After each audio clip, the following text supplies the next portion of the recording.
Start. అందరికీ హరితాభివందనాలు. నేను Madhav Reddy, AGC జిల్లా సమన్వయకర్త. అయితే మన మధ్యలో డిఓ సార్ త్వరలో జాయిన్ అవుతున్నారు. మన మధ్యలో ఉన్నటువంటి లింబాయి సార్ గారికి, ఇతర ప్రధానోపాధ్యాయులందరికీ, ఉపాధ్యాయ బృందం అందరికీ కూడా హరితాభివందనాలు. అయితే ఈ రోజు మన మధ్యలో ఒక పెద్దవారు ఉన్నారు, అని పరిచయం చేసే ప్రయత్నం చేస్తాను. Shri W G Prasanna Kumar sir, doctor W G Prasanna Kumar garu ఏజీసీకి ఆద్యం పోసినటువంటి వారు. కాబట్టి 1997 నుంచి 2002 వరకు వారు చేసినటువంటి సేవలు చాలా అమూల్యమైనటువంటి సేవలు. సోషల్ సైంటిస్ట్ గా పీసీబీలో వారు పనిచేశారు. ఇక 2003 నుంచి 2014 వరకు ఎన్జీసీ డైరెక్టర్ గా వారు విపరీతమైన సేవలు ఏర్పాటు చేసి పర్యావరణ విద్య అనేటువంటి ఒక అమూల్యమైనటువంటి మన పుస్తకాల్లో చేసినటువంటి వారు. కాబట్టి వారు ప్రస్తుతం సీనియర్ సైంటిస్ట్ గా టీఎస్పీసీలో కొనసాగుతున్నారు. అంతేకాకుండా మనకి బేసిక్ ఎడ్యుకేషన్ సిస్టమ్ గాంధీజీ గారి దానికి సంబంధించినటువంటి యొక్క ఎంజీఎన్సీఆర్ఈలో కూడా Mahatma Gandhi national council of rural education సంబంధించి దాదాపు 3 సంవత్సరాల పాటు వారు minister of education government of India సంబంధించినటువంటి చైర్మన్ గా కూడా వారు కొనసాగారు. వారు మన మధ్యలో ఉన్నారు. కాబట్టి ఈ మోడల్ జిల్లా పరిషత్ సమావేశానికి సంబంధించి కూడా కర్త కర్మ క్రియ వారే. కాబట్టి వారికి ఎన్వైరన్మెంట్ కాన్షియస్ చాలా ఎక్కువ. ఎన్జీసీ అంటే చెప్పడం కాదు, చేయడం అని వారు చేసి చూపిస్తారు. వారి యొక్క మాకైతే పూర్తి మార్గదర్శనం, మాకు ఎన్వైరన్మెంట్ పట్ల, పర్యావరణం పట్ల మాకు గుర్తులుగా వారు, మేము ఎప్పుడు కూడా వారిని భావిస్తూ ఉంటాం. మన మధ్యలో ఉన్నటువంటి డిఓ గారికి కూడా స్వాగతం, సుస్వాగతం సార్. అయితే మన మధ్యలో ఉన్నటువంటి వారు WG Prasanna Kumar sir, DO sir. వారు ఎన్జీసీ డైరెక్టరేట్ ఏర్పాటులో ఉమ్మడి ఆంధ్రప్రదేశ్ లో ఎన్జీసీ కార్యకలాపాలను విస్తృతం చేసి టీచర్ల ద్వారా మొదలు గ్రీన్ మాస్టర్ ట్రైనర్స్ అని తీసుకొని ఆ తర్వాత ఎన్జీసీ యొక్క కార్యకలాపాలన్నింటినీ కూడా మొత్తం ఉమ్మడి రాష్ట్రంలో ఒక ప్రత్యేకమైనటువంటి పర్యావరణ స్పృహను కలిగించిన వారు ఘనులు. కాబట్టి ఎన్జీసీ అనగానే ప్రసన్న కుమార్ సార్ గుర్తొస్తారు. వారు మన మధ్యలో ఉన్నారు. Sir DO sir.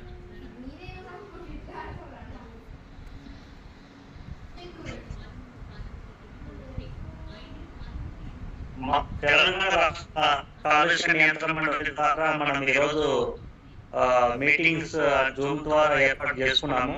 ఏదైతే ఈ పర్యావరణం గురించి మోడల్ పర్యావరణ జిల్లా పరిషత్ అనేటువంటిది ఏ విధంగా కండక్ట్ చేయాలనే దాని మీద ఈ మీటింగ్ అనేటువంటిది ఏర్పాటు చేసుకున్నాము. ఇందుకు సంబంధించినటువంటి ఏదంటే పిల్లలందరూ కూడా ఒక జిల్లా పరిషత్ లో జెడ్పీటీసీలు, తర్వాత అధికారులు, తర్వాత ఆ పాలక పక్షము ప్రతిపక్షంగా విడిపోయి మరి అంశాలను ఏ విధంగా చర్చిస్తారు అనే అంశం మీద ఏ విధంగా అయితే మనము నిర్వహిస్తామో, అది మనకు మాక్ పార్లమెంట్ చేసినటువంటి ఎక్స్పీరియన్స్ కూడా, ఇవన్నీ కూడా టీచర్స్, స్టూడెంట్స్ అనుభవం ఉంది. కాబట్టి ఈ పర్యావరణం దాని మీద కూడా చేయాలి అనేటువంటి దాని మీద ఈ జూమ్ వేదికగా మరి ప్రసన్న కుమార్ సార్ గారి ఆలోచనలు మీకు తీసుకురావడం జరిగింది. మరి అందుకు సంబంధించి మనకు కోఆర్డినేటర్ గా ఉన్నటువంటి మాధవరెడ్డి గారు కూడా మనకు దీని మీదనే మనకు ఇన్వాల్వ్ అవుతున్నారు. కాబట్టి ఆల్ ద హెడ్ మాస్టర్స్, తర్వాత ప్రిన్సిపాల్స్, కేజీబీ, ఎస్ఓస్ వీళ్ళంతా కూడా మరి సార్ ఇచ్చేటువంటి ఏ విధంగా కండక్ట్ చేయాలనేటువంటిది మన ప్రసన్న కుమార్ సార్ ఇచ్చేటువంటి సూచనలు పాటిస్తూ మన స్కూల్లో ఖచ్చితంగా ఇంప్లిమెంట్ చేసి వాళ్ళకు ఒక అవగాహన కార్యక్రమాన్ని, ఎందుకంటే మనకు ఈ సమ్మక్క సారక జాతర వస్తుంది కాబట్టి ఆ చుట్టూ ఉన్నటువంటి పరిసరాలు ఏ విధంగా పొల్యూట్ అవుతాయి అనేటువంటి దాని మీద కూడా అవగాహన కల్పిస్తూ ఈ పూర్తిగా మనం ఈ జూమ్ లో చర్చించుకోవడం జరుగుతుంది. కాబట్టి sir welcome sir Prasanna Kumar sir. ముందు మాటలు మీరు మాట్లాడి మా హెడ్ మాస్టర్స్ కి, తర్వాత ప్రిన్సిపాల్స్ కి, అదేవిధంగా కేజీబీ, ఎస్ఓస్ కి మాట్లాడుతుందని మేము రిక్వెస్ట్ చేస్తున్నాం sir. Thank you, DO garu, Venkateswara garu, for the opportunity of interacting with మన ప్రిన్సిపల్స్ అందరితోటి మాట్లాడే అవకాశం ఇచ్చినందుకు మీకు ధన్యవాదాలు. మీ ఆధ్వర్యంలో ఈ కార్యక్రమం విజయవంతంగా జరుగుతుందని పూర్తి నమ్మకం ఉంది. ఇట్లాంటి జూమ్ మీటింగ్ జనగాంలో జరిపిన రోజున ఏం చేశారంటే డిఓ గారు ఒక పర్టికులర్ డే ఇచ్చారు. ఆ డే రోజు మీరందరూ అన్ని స్కూల్స్ వాళ్ళు ఈ మోడల్ జిల్లా పరిషత్ మీ స్కూల్లో జరపండి, పర్యావరణ జిల్లా పరిషత్ జరపండి అని.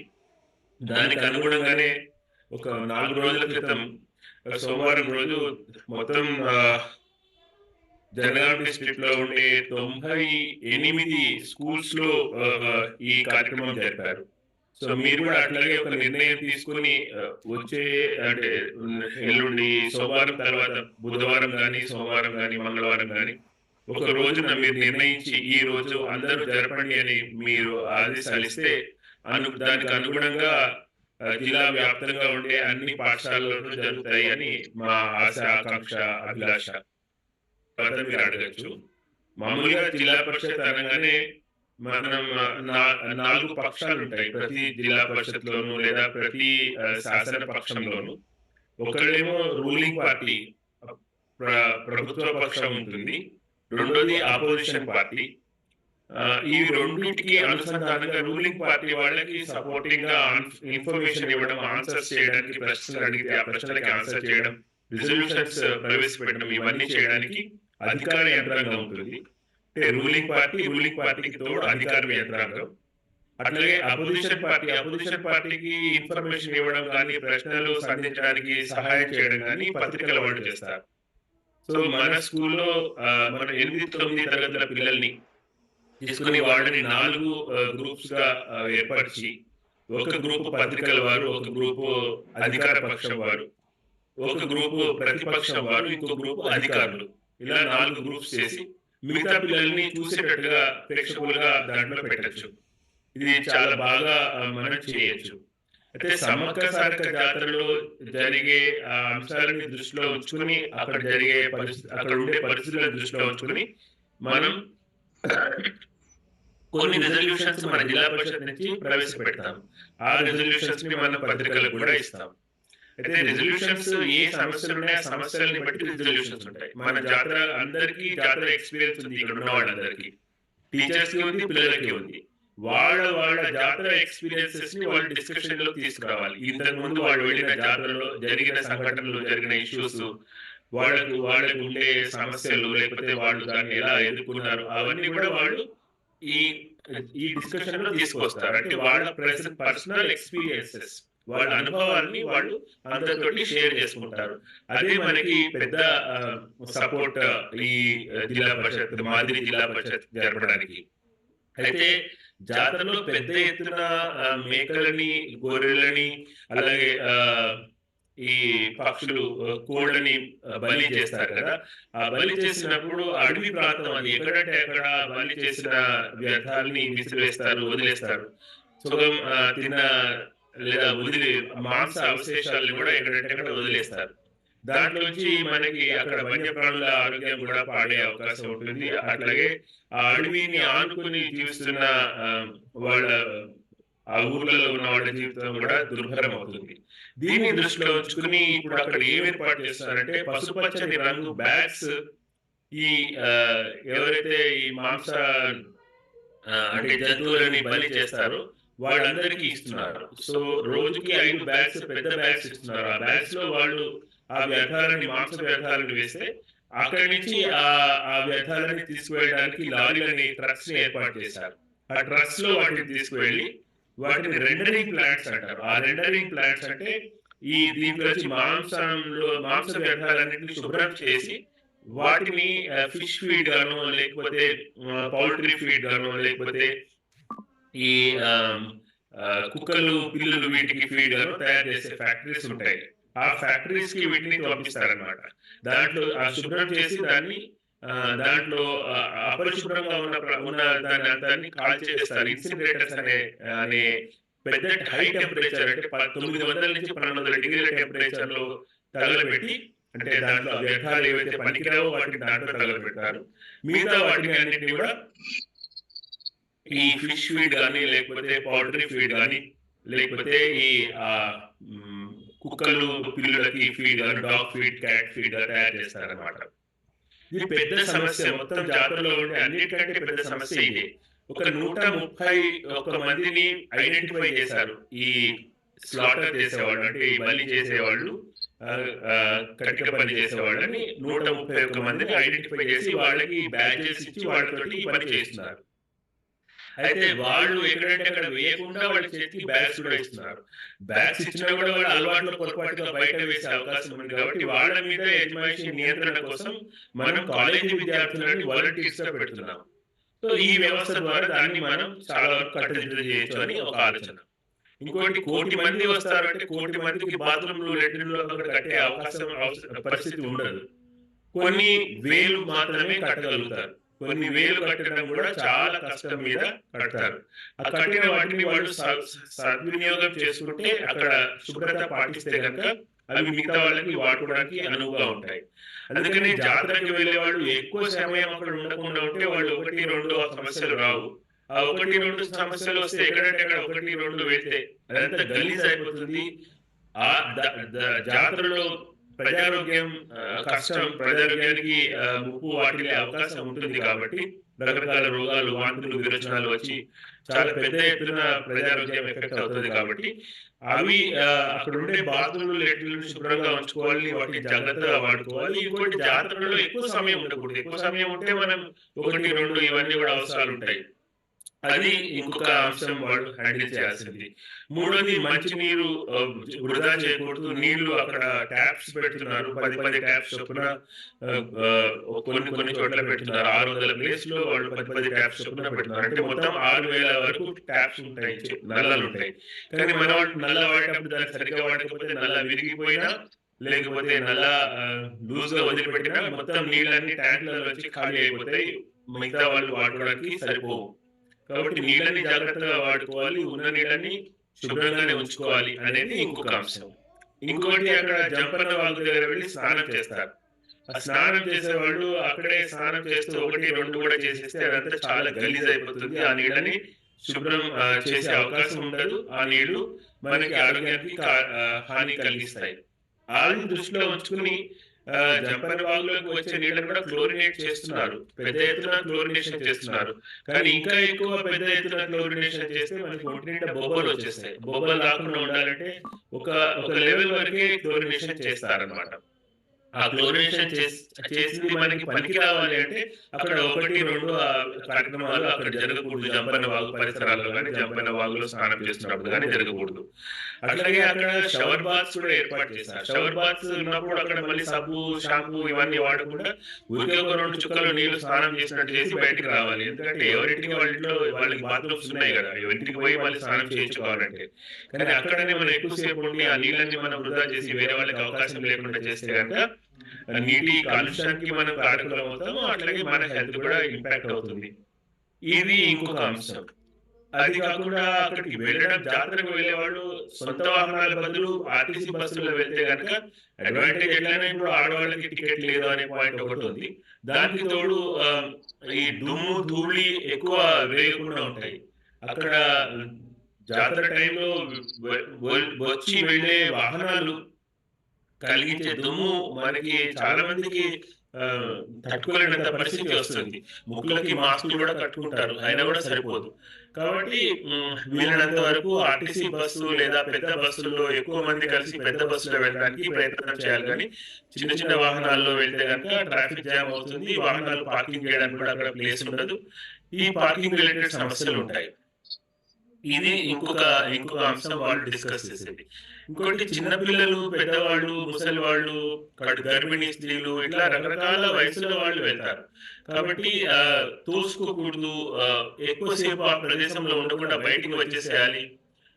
ఇవి మనం ఆచరించాలి. మామూలుగా మనకు అలవాటు ఏముంటుందంటే కింద గడపకి మొక్కుడు, పైన గుమ్మానికి మొక్కుడు ఇవన్నీ చేస్తుంటాం. దర్వాజాలకు మొక్కుడు. ఈ కార్యక్రమంలో ఇట్లా చేస్తూ మనం స్పీడ్ మనుషులు బయటికి వెళ్ళడాన్ని మనం నియంత్రిస్తాం లేదా ఆపుతాం. అట్లా ఆపినప్పుడు మనకి కొత్త వాళ్ళు వచ్చే అవకాశం ఉండదు. ఎంత తక్కువ సమయం మనం జాతర ప్లేస్ లో ఉంటే అంత ఎక్కువ మంది వేరే వాళ్ళు వచ్చే అవకాశం ఉంటుంది. 1,00,00,000 మంది రావాలి అంటే 1,00,00,000 మంది 4 రోజులు దర్శనం చేసుకోవాలంటే రోజుకి 25 లక్షల మంది దర్శనం చేసుకుని బయటకు వెళ్ళాలి. రోజుకి 25 లక్షల మంది దర్శనం చేసుకుని బయటకు వెళ్ళాలంటే తిరుపతి అట్లాంటి పెద్ద ప్రదేశంలో రోజుకి 1,00,000 మంది కంటే దాటరు. అట్లాగే దుర్గమ్మ గుడి విజయవాడలో పెద్ద ఎత్తున పుష్కరాల టైంలో కూడా 2 లక్షల కంటే ఎక్కువ దాటరు. 2 లక్షలు ఎక్కడ, 25 లక్షలు ఎక్కడ? సో 25 లక్షల మంది దర్శనం చేసుకుని బయటకు రావాలంటే అక్కడ గద్దెల ప్రాంతం నుంచి ఎక్కువ మంది తక్కువ సమయం అక్కడ ఉండకుండా తక్కువ సమయంలో బయటకు వెళ్ళాలి. ఎక్కువ మంది తక్కువ సమయంలో బయటకు వెళ్ళే ఏర్పాట్లు కూడా మనం చేసుకోవాలి. వెళ్ళేవాళ్ళు కూడా అక్కడ ఎక్కువ సేపు ఉండకుండా చూసుకోవాలి. నెక్స్ట్ ఇట్లాంటి సమయంలో రద్దీ ఎక్కువ ఉండడంతోటి మన మనీ పర్సులు లేకపోతే మెడలో మంగళసూత్రాలు, గొలుసులు ఇట్లాంటివి పోయే అవకాశం ఉంటుంది. జారి పడిపోవచ్చు, తెగి పడిపోవచ్చు లేదా ఎవరైనా దాన్ని గుంజేసేయొచ్చు. సో, ఈ ఎక్కువ ఈ నగలు పెట్టుకోకుండా పోవడమే మంచిది. ఎక్కువ నగలు పెట్టుకోకుండా వీలైనంత తక్కువ డబ్బుతోటి పర్సులు నిండా డబ్బులు పెట్టుకొని అక్కడ పోయేది అవసరం లేదు. అక్కడ మనకి ఏం ఖర్చు పెట్టే అవకాశం ఉండదు, అవసరం ఉండదు. కాబట్టి మనం పోగొట్టుకోవడానికి వస్తువులు తీసుకుపోకూడదు. ఉంచుకోవడానికి ఇంట్లోనే కాపాడుకుంటే బెటర్ వాటిని. అదొక అంశం. ఇంకోటి చిన్న పిల్లలు తప్పిపోయే అవకాశం ఉంటుంది. అట్లాగే కొన్నిసార్లు ముసలి వాళ్ళు కూడా అక్కడ తప్పిపోయే అవకాశం ఉంటుంది. వాళ్ళ మూవ్‌మెంట్ స్లోగా ఉంటుంది. వేరే వాళ్ళు తోసేస్తారు కాబట్టి. ఈ పెద్దవాళ్ళని, ముసలి వాళ్ళని కొంచెం జాగ్రత్తగా చూసుకోవాల్సిన అవసరం ఉంది. ఎక్కడైనా ఇంకోటి మన వస్తువులు జాగ్రత్తగా ఉంచుకోవాలి. అట్లాగే పడిపోయే అవకాశం ఉంటుంది. తోసుకునే అవకాశం ఉంటుంది. తోసుకోకుండా, పడిపోకుండా ఒకళ్ళనొకళ్ళు కాపాడుకుంటూ మనం త్వరితగతిన దర్శనం చేసుకొని అక్కడి నుంచి ఆ ప్రదేశం నుంచి బయటకు వెళ్ళాలి. ఇట్లా ఈ అంశాలన్నిటిని పెట్టి తెలుగులో ఒక మెటీరియల్ అందించాము. మీకు మాధవరెడ్డి గారు మీ అందరికి కూడా అందిస్తారు. దాన్ని మీ గ్రూప్‌లో కూడా వేస్తారు. సో, ఆ మెటీరియల్ కొంచెం ఒకసారి చదివితే ఉపయోగపడుతుంది. ఆ మెటీరియల్ కంటే ఇంపార్టెంట్ ఏంటంటే పిల్లలందరికీ ఎక్స్‌పీరియన్స్ ఉంటుంది జాతరలో. పోయిన జాతరలో వాళ్ళ అమ్మ నాన్నతోటో, లేకపోతే వాళ్ళ అవ్వ తాతతోటో, మామ అత్తతోటో వెళ్ళిన వాళ్ళు ఉంటారు కాబట్టి ఆ జాతరలో చిన్నాన్నతోటి వెళ్ళిన వాళ్ళు ఉంటారు. చిన్నమ్మతోటి వెళ్ళిన వాళ్ళు ఉంటారు. ఆ జాతరలో వాళ్ళ ఎక్స్‌పీరియన్సెస్ పిల్లలతోటి చెప్పిస్తే అది వాళ్ళు ఇంకొకసారి గుర్తు తెచ్చుకొని దానికి అనుగుణంగా వాళ్ళు జాగ్రత్తలు తీసుకునే అవకాశం ఉంటుంది. అయితే దీంట్లో మనం ఏం చేస్తున్నామంటే పిల్లలకి సోషల్ స్టడీస్ లెసన్ నేర్పిస్తున్నాం. వాళ్ళకి సైంటిఫిక్‌గా బతకడం నేర్పిస్తున్నాం. వాళ్ళు ఆరోగ్యాన్ని కాపాడుకోవడం గురించి నేర్పిస్తున్నాం. అట్లాగే పిల్లల ద్వారా పెద్దలకు కూడా ఈ మెసేజ్ తీసుకెళ్ళడానికి ప్రయత్నం చేస్తున్నాం. ఈ అన్ని అంశాలు దీంట్లో చేస్తున్నాం. అయితే ఈ మోడల్ ఎన్విరాన్మెంటల్ జిల్లా పరిషత్ కార్యక్రమం అయిన తర్వాత కూడా మనం నెక్స్ట్ 21వ తారీఖు జాతర స్టార్ట్ అవుతుంది. 24 వరకు ఉంటుంది. 21 సాయంత్రం నుంచి స్టార్ట్ అయ్యి 24 పొద్దున వరకు మధ్యాహ్నం వరకు అయిపోతుంది. సో, ఈ 4 రోజుల జాతర వరకు కూడా మనం స్కూల్లో ప్రతిరోజు ఒక 5 నిమిషాలు, 4 నిమిషాలు, 10 నిమిషాలు అసెంబ్లీ టైంలో ఈ విషయాల్ని చెప్తూ ఉంటే పిల్లలకి బాగా మనసుకి హత్తుకుంటుంది, గుర్తుండిపోతుంది. ఇది అయిన తర్వాత పిల్లలతోటి మనం నాటికలు చేయించొచ్చు. చిన్న చిన్న నాటకాలు కూడా వాళ్ళతోటి చేయించొచ్చు. స్కిట్స్ చేయించొచ్చు, రోల్ ప్లే చేయించొచ్చు, లేదా పాటలు పాడించొచ్చు ఇదే అంశం మీద. అట్లాగే దీని మీద పెయింటింగ్ చేయించొచ్చు.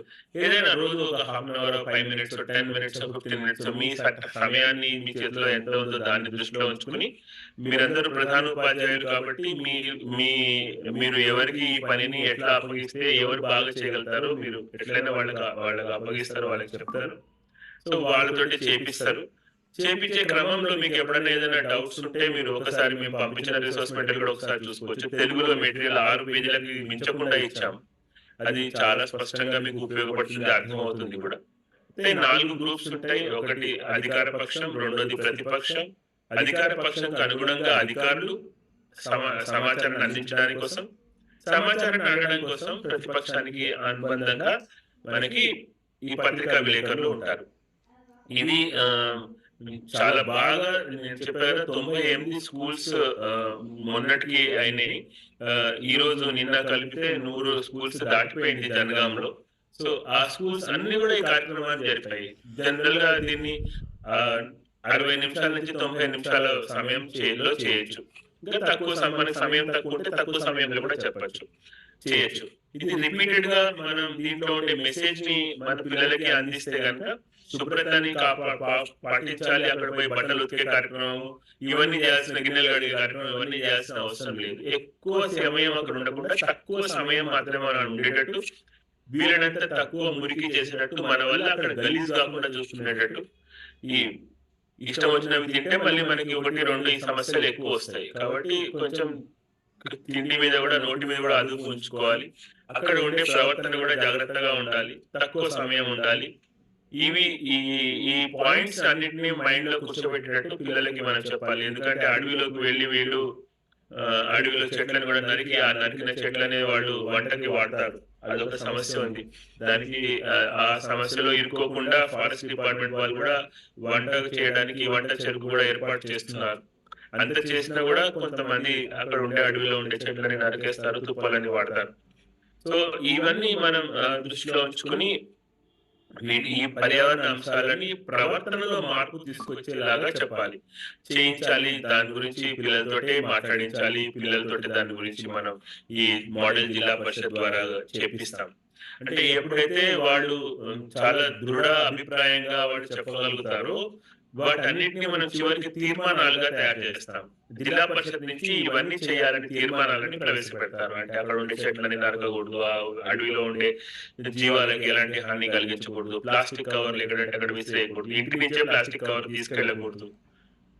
ఆ యాత్రకు వెళ్ళేటప్పుడు స్టీల్ సామాన్ తీసుకుపోతే సరిపోతుంది. స్టీల్ డబ్బాలు, టిఫిన్ బాక్సులు అట్లా తీసుకుపోతే సరిపోతుంది. మళ్ళీ ప్లాస్టిక్ కవర్స్ తీసుకుపోయి అక్కడ ప్లాస్టిక్ వదిలేస్తే అడవిలో ఉండే జంతువులు లేకపోతే పక్షులు లేకపోతే వర్షానికి నీళ్ళు కొట్టుకుని పోయి అక్కడ ఉండే కాలువలో ఉండే చేపలకి చేరి అవన్నిటి ప్రాణానికి హాని కలిగించే అవకాశం ఉంటుంది. కాబట్టి ఇలాంటి సమస్యలో ఎప్పుడు ఇరుకకుండా మనం వాళ్ళందరికీ జాగ్రత్తలు మన స్కూల్ వ్యవస్థ ద్వారా చేస్తుంటాం.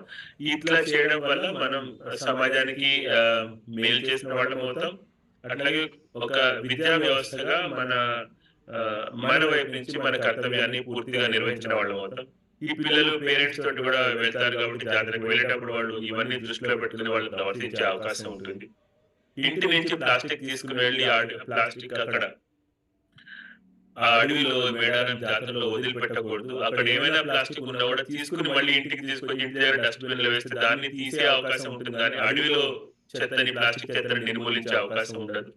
మాంస వ్యర్థాలని ఖచ్చితంగా ప్లాస్టిక్ కవర్ లో ఒక కవర్ పెద్ద సంచులు ఇస్తున్నారు. ఆ సంచులలో మాత్రమే పసుపచ్చ సంచులలో మాత్రమే వేసేటట్టు చేయాలి అని ఈ అంశాలను ఇంతకుముందు చెప్పినవి రిపీట్ చేస్తున్నాను నేను. నీళ్లు వాడేటప్పుడు జాగ్రత్తగా వాడాలని, స్నానం చేసేటప్పుడు ఎక్కువసేపు అక్కడ ఉండకూడదని, అక్కడే 1-2 చేసేటప్పుడు కొంచెం ఆల్రెడీ అవైలబుల్ బాత్రూమ్స్ లెట్రిన్స్ ని వాడాలని, ఎక్కడంటే అక్కడ చేయకూడదని, దానివల్ల ఆ ప్రజారోగ్యానికి హాని అవుతుందని, ఇవన్నిటిని మనం పిల్లలతోటే వాళ్ళ ఎక్స్పీరియన్స్ ద్వారా వాళ్ళ ఆలోచనలు వాళ్ళకి ఇంతకు ముందు జాతరలకు వెళ్ళిన అనుభవాన్ని వాళ్ళు షేర్ చేస్తున్నట్టుగా చేయాలి. ఈ క్రమంలో మీరు మిగతా టీచర్స్ కూడా ఈ రోల్ ఇవ్వచ్చు. ఒక్కొక్క టీచర్ కి ఒక్కొక్క గ్రూప్ ని తయారు చేయడానికి, అంటే ప్రతిపక్షాల కోసం ఒక టీచరు, పాలక పక్షం కోసం ఒక టీచరు, ఇంకో టీచర్ వార్తాపత్రికల వాళ్ళగా, ఇంకో టీచర్ అధికారులుగా, ఈ 4 గ్రూప్స్ కి సపోర్ట్ చేయడానికి, వాళ్ళకి ఇన్ఫర్మేషన్, వాళ్ళకి ఇన్పుట్స్ ఇవ్వడానికి టీచర్స్ కూడా మనం 4 టీచర్స్ ని నియుక్తి చేసి కార్యక్రమం మొత్తం ప్రధానోపాధ్యాయుల పర్యవేక్షణ జరిగితే చాలా బాగా జరుగుతుందనే ఆశ, ఆకాంక్ష. మీకు ఎవరికైనా ఏమైనా ప్రశ్న ఉంటే అడగచ్చు. డిఓ గారు చాలా థ్యాంక్స్, మీరు మాకు ఈ అవకాశం ఇచ్చినందుకు, ఈ ఇంటరాక్షన్ జరపడానికి ఏర్పాటు చేసినందుకు. మాధవ్ రెడ్డి అండ్ టీచర్స్ మీరు ఓపెన్ పెట్టచ్చు, they can ask some questions. మాట్లాడే ప్రోజెక్ట్ అనుకుంటాం సార్, అన్ని స్కూల్స్ లో ఏర్పాటు చేసే ప్రయత్నం ఇప్పుడు ఉంటే కనుక డిఓ తోటి అనౌన్స్మెంట్ చేయించేసేయండి. మాధవి సార్.